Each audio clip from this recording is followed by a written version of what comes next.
Na tumsifu Yesu Kristo. Mpendwa mtazamaji, St. Paul Online Media, karibu uweze kusubscribe maneno yanayoonekana hapo chini, yameandikwa subscribe na subscribe, kisha tunaweza kuendelea.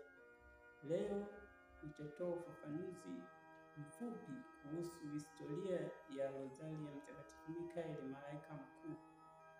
Rozari hii ilipatikana kwa njia ya Mtakatifu Sister Antonia Diaconaco wa shirika la Wakarmeli kutoka huko Ureno,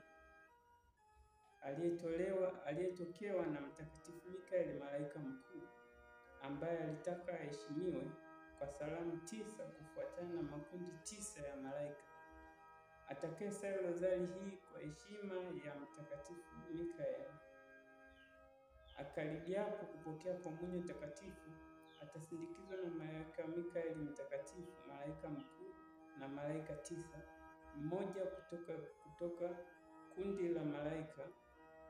Zaidi ya hayo, kwa kusali rozari takatifu hii, Mtakatifu Mikaeli anaahidi msaada wa daima na kwamba malaika watamsaidia mwenye kuisali duniani na kumwokoa toharani akifariki, yeye pamoja na jamaa zake.